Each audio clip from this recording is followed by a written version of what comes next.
Hello बच्चों, आइए प्रश्न को पढ़ते हैं। प्रश्न है, यदि किसी कारण से आहारनाल की उपकला की पैराइटल कोशिकाएं आंशिक रूप से निष्क्रिय हो जाए तो क्या हो सकता है। नीचे हमें विकल्प दिए गए हैं। तो इस प्रश्न के अंदर जो हमें मुख्य अवधारणा दी गई है, मुख्य अवधारणा जो हमें इस प्रश्न में दी गई है वो है पैराइटल कोशिका। पैराइटल कोशिका पैराइटल कोशिका को हम भित्तीय कोशिका भी कहते हैं। भित्तीय कोशिका या इसको अम्लजन कोशिका भी कहते हैं। ये इसी का ही नाम है, अम्लजन कोशिका।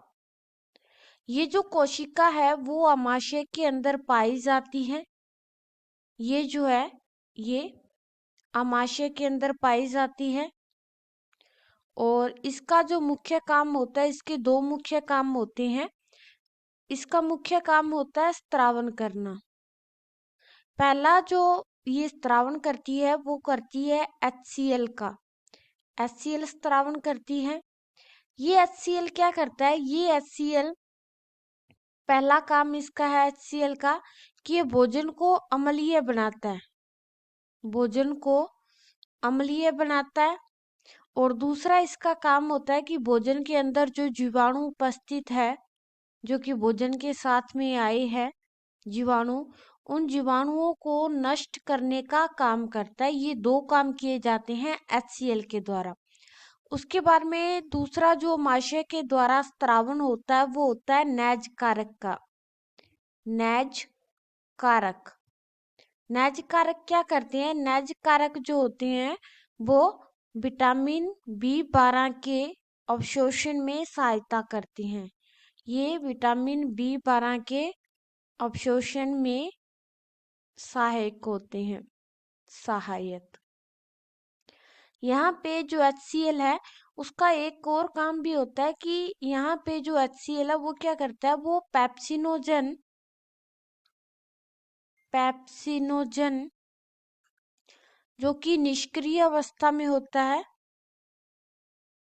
निष्क्रिय अवस्था में उपस्थित होता है, इस पैप्सिनोजन को पैप्सिन में बदल देता है।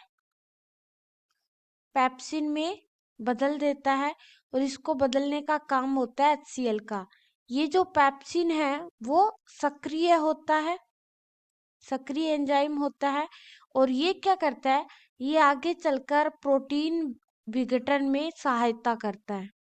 प्रोटीन विघटन में सहायता करता है, यानी कि प्रोटीन को तोड़ने में काम करता है। तो अगर HCl नहीं होगा या पैराइटल कोशिकाएं काम नहीं करेंगी तो HCl का स्त्रावन भी नहीं होगा, जिससे पैप्सिन भी नहीं बनेगा और प्रोटीन का विघटन भी नहीं होगा।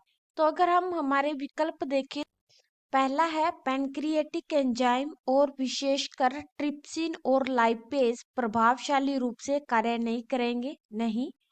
दूसरा है अमाशय का pH अचानक कम हो जाएगा, नहीं।